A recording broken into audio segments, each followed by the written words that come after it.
I'm sitting here wondering how many of you guys are going into this game going, another bad primetime matchup. This isn't going to be fun. Well, wait till Thursday Night Football when we've got the Panthers and the Chicago Bears. Jesus, dude. We can't get anything good around here. I actually kind of like this game, though. Jets, 3.5-point dogs against the Chargers in East Rutherford at home. Kind of a fun spot, to be honest with you. We got some spots that we're going to hit on as well. We'll take aside a couple props that we're going to dive into as well. We're coming off a good one on Thursday. Look, not going to get them all, especially touchdown props, but we got off the Deontay Johnson touchdown finally happened, and we were there for it. We were there for it. Felt nice, right? We got the cover on the Steelers late in that game as well. We'll try and keep the momentum going here on Monday Night Football. I'm Dave Loughran at Loughy_D on Twitter as well. LOUGHY_D. Hit me up if you're looking for some additional picks along the way that pop up throughout the day. I love targeting some of these backup running back unders, and we may continue to do that depending on what these props look like today, particularly on the Chargers side. But let's get into the analysis here. Like the video, hit the thumbs up, subscribe, all that good stuff, and let me know your favorite plays, whether it's side, whether it's props, whatever, in the comments below. I try and read all of them as well. But I look at this and I see one thing. I see a Chargers team that consistent. You guys, we've been doing this a long time now, right? A lot of you guys come and hang out each week. The Chargers are champions of ripping victory from the jaws of defeat. They're good at that. I screwed that up. They're very good at ripping defeat from the jaws of victory. They find ways to lose. Brandon Staley finds ways to lose games. And, they still have the more talented offense, by far the better quarterback in Justin Herbert. But it's funny because you lost Mike Williams for the year earlier in the season. Palmer's on the IR. Might not seem like a big deal, but now you thrust a guy like Quentin Johnston into action, who they clearly didn't want to use heavily up until all of these injuries, and now they're going to be forced to. They just re-signed Guyton, who, he has familiarity with this offense, but he wasn't even on the team. It's Austin Eckler, it's Keenan Allen, it's Justin Herbert, for sure. But I look at a Jets team and I say, okay, they're getting 3.5 points at home. Now, most people are going to be like, yeah, but Loughy, this team, their offense stinks. They're led by Zach Wilson. And to that point, I would say you are correct. But at the same time, first of all, Breece Hall and Garrett Wilson can still make a little bit of noise. Last week's game was disgusting. They won in overtime against the Giants, 13-10, and the Giants had -9 passing yards. Because the Giants' defense, for the most part, has been okay. Their offense was terrible. Tommy DeVito is who we thought he was and who we know he was. But the Jets at home and playing, they've played well against good quarterbacks. Think about this for a second. Week 1, I know it was September 11th. There was just an insane electric energy there. And then Rodgers goes down, Zach Wilson comes in, but they beat Josh Allen and the Bills. Huge game, huge upset. They upset the Eagles. The Eagles are 8-1. Their only loss came against the Jets. And while the Eagles had a ton of drops in that game, the Jets still didn't have Sauce Gardner or DJ Reed.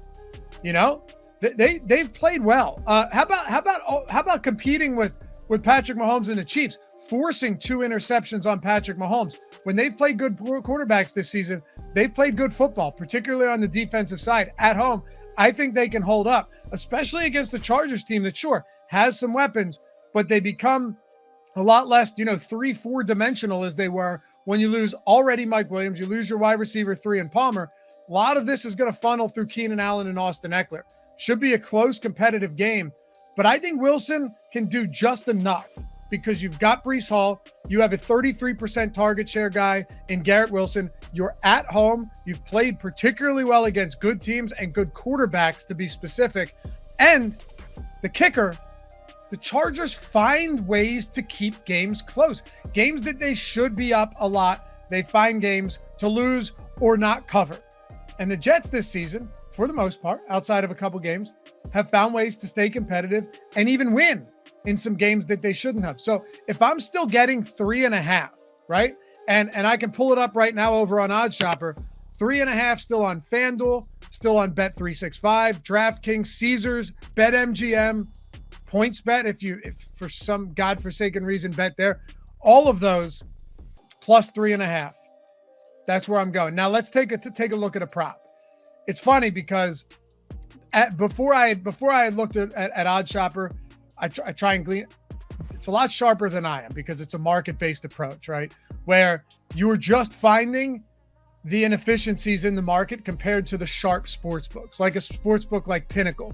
You're looking at all of the sports books and you're finding, the one or two books that have odds or a line that is way off, right? The discrepancies, the inefficiencies, we're picking them apart one by one. And that's how we find plus EV bets. That's how we find spots that make sense. Now, it's going to be sportsbook specific. It's not just going to go, oh, this is a good bet anywhere. It's a good bet here, or it's a good bet here. So I was looking at Breece Hall over on the receiving yards, because this guy, 45 routes run over his last 2 games. He's second on the team in receiving yards and targets over that stretch. They've used him heavily there. I'm looking at that on my own going, I kind of like this. I then pull up OddsShopper, and fortunately enough, I go, oh, this is perfect. Breece Hall, the number 1 bet that we have right now, the number 1 bet on OddsShopper with a high rating, 6% plus EV, so expected value, is Breece Hall over 19.5 receiving yards on BetMGM, and then reduced juice over 20.5 receiving yards, minus 110 on Bet365. Now, you guys already know, if you're in Colorado, Virginia, Ohio, New Jersey, Iowa, or Kentucky, you bet $5, you get $150 in bonus bets literally instantly.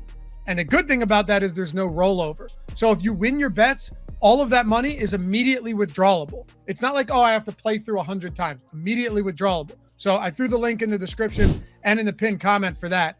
Virginia, Colorado, Ohio, Iowa, Kentucky, and New Jersey, it's bet 5. Whether you win or lose, you just deposit 10, bet 5, get 150, and bolster your bet. You could have a horrible night betting tonight, and still end up on the winning side because you took the opportunity to grab that 150. There's no better way to do it than that. And like I said, now you're getting on as many sports books as possible to snipe these plus EV, these positive bets. You got to be 21 years or older to gamble too. 18 plus in Kentucky. Yeah, gambling problem. Please call or text 1-800-GAMBLER if you understood anything I just said there. But yeah, so minus 110, 20.5. Look at Pinnacle. 19.5, minus 152. Minus 152 juice on the over. That's crazy. FanDuel's at 21.5, minus 110. DraftKings minus 135 at 19.5. I have no problem on Bet365 if you're in those states taking the 20.5 at minus 110. If you're not and you're looking at BetMGM, that's minus 115 on 19.5. Man, that juice you're seeing on Pinnacle is wild. One more, by the way, before we go. Garrett Wilson, total receptions, over 5.5 at plus money. He has a 33% target share. His targets recently, and granted, this is market-based. I'm just adding a little analytics into it. Over the last 5 games, 9, 14, 7, 12, and 13 targets. He's gone over 7 targets, 7 plus in 3 of his last 4. Nobody else on that team. Allen Lazard, Conklin, Randall Cobb. They've got no one else besides Garrett Wilson and Breece Hall. So just looking at this now. All right, so Pinnacle has it minus 102 at 5.5. Plus 120. We're getting plus 124 on DraftKings. Plus 124. Caesars looks good, but DraftKings plus 124. Garrett Wilson plus money over 5.5. So give me the Breece Hall, 19.5 on BetMGM or 20.5 minus 110 on Bet365. Garrett Wilson, total receptions over 5.5. We'll take the plus money on DraftKings. We'll take that shit to the bank, baby. Anyway, appreciate you guys watching. Let's go Jets. We're getting it outside of a field goal. They lose by a field goal. We still take the dub.